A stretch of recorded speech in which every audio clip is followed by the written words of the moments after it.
Hi guys! Welcome to my channel again and welcome to Pearl TV. And in this video guys, ang share ko lang sa inyo yung damdamin ko sa nangyari kay Doc Willie. Okay? Na-shock ako nung nakarang araw.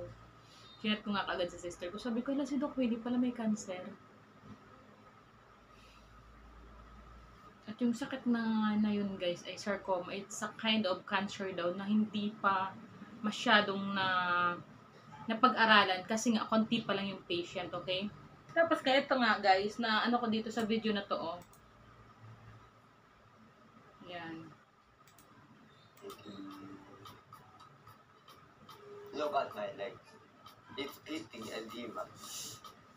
Isa, tama na. Nakakatakot na yan. So I will show you. Sa lahat po na may cancer, I will speak in English. So everybody in the world will be inspired.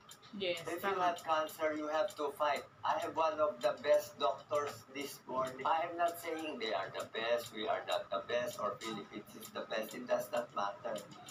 But maybe there is some God's will that brought me. Yes. There is some God's will that brought me here. Yun yung inaano ko kasi nga, diba sabi nila, ni Doc, hindi pa yan masyado na pag-aaralan, kaya hindi pa mga doctor prepared para sa ganyang cancer.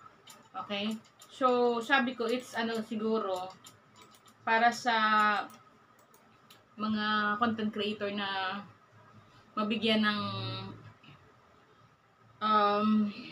atensyon yung ganyang cancer kasi ganyan, may mga tao na bigla-bigla magkakaroon yan. Pero hindi nga marami pa yung pasyente ng ganyang cancer, okay? So, nalungkot lang ako kasi sabi ni Doc Willie, na-stress siya ng sobra sa mga bashers niya.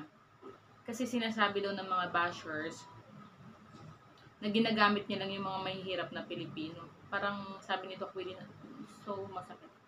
At kinalulungkot ko din yun kasi 'di ba, napakadaming Pilipino ang subscriber ni Doc Willie, followers. So ang daming Pilipino ang na gumagaling na hindi na napunta sa mga doktor. Tama, mali. Okay? So makikita sila doon, ito lang pala, hindi na ako pupunta sa doktor, magpapa-check up.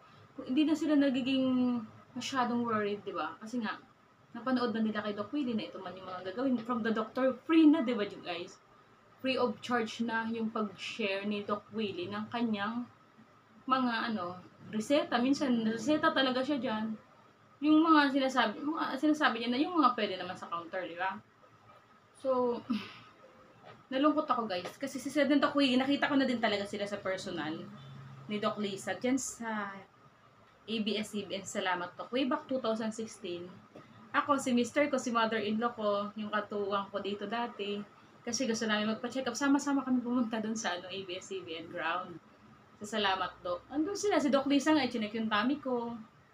Inano niya ako. So, ayun. Mabait sila guys. Hindi naman sila yung mga feeling na mga, parang hindi nga sila mga doktor kung umasta eh. Parang ordinary lang ganito, ganyan. Si Doc Lisa, napaka down to earth din, di ba?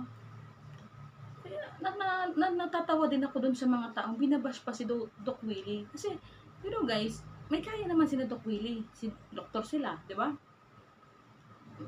Ginagawa talaga nila yan guys. Kasi they really love the Filipino people. Maramdaman mo naman yun. Kasi that time, wala pa namang YouTube eh. Nandun na sila. Namimigay na sila ng mga gamot. Si Doc Willie nandun, very active yan. Namimigay yan, di ba?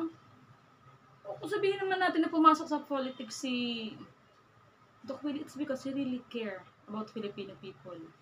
And he felt that, di ba, kumbaga, entering into the politics, kailangan naman talaga na matitinong tao sa politicians eh, iba? He ran for BP position, di ba, natalo si Doc Willie, nanalo si Sara Heronimo, Sara Duterte, di ba? So, nakakalungkot talaga guys. So sana sa mga tao na dyan, ng mga ganyang, bakit tayo ang hilig natin mag-bash? Talaga yung mga bitter talaga na tao. Mura kasi ang palaya lagi, Kaya ang daming bitter sa mundo. Bakit magsabi na lang ng thank you? Bakit kailangan nyo pang, see? Sabi nito, kasi yung pagko-content guys, hindi naman siya ganun kadali eh. Malay mo, si Doc Willie mismo din na nag-i-edit, na napakatrabaho nun. Diba? Kasi, feeling ko, wala namang mga content creator, wala namang team ng yan eh. team ng, ang tawag dito, walang vlog team si Doc Willie. Sila lang ni Doc Lisa yung gumagawa niyan. Kasi nakita mo, ano lang eh, wala namang kaartihan yung nagbablog nga siya, mag-isa lang siya sa kung saan napunta si Doc Willie, di ba? Hindi niya kinakarirya na gusto niya talagang pagkakitaan, sa totoo lang. Ginagawa niya lang talaga kasi he really love the Filipino people. At ramdam ko yun. Kaya every time na nag-share si Doc Willie, full support din ako, lalo natatiming ko yung mga upload niya. Kasi ang daming nakakalibre ng consultation, ang daming nakakalibre ng mga simple tips, 'di ba? Kasi yung mga doktor hindi naman nagsasabi ng yung mga doktor na pupunta ka sa sa mga clinic nila, hindi naman ganoon ito ang gawin mo. Resetahan ka agad ng gamot. So, magugulan ka, ay, ang mahal ng gamot, 'di ba? Yung papakalmahin ka ni Doc Willie, ganito yung ganyan, 'di ba? So, dahil ganyan, tama nga, may purpose talaga siguro si Lord para mas magkaroon pa ng deep study about sarcoma. Okay, so sana, to those people who have done wrong to Doc Willie, ayan, pag-pray din natin ulit si Doc Willie. Na gumaling siya at maging inspiration siya ng mga same patient, okay? So, bye and thanks for watching, guys. Baguhin na natin yung mindset natin na pagbabash. Wala namang wala namang mabuting idudulot. Mambash tayo kung perfect tayo, right? Bye and thanks for watching. God bless.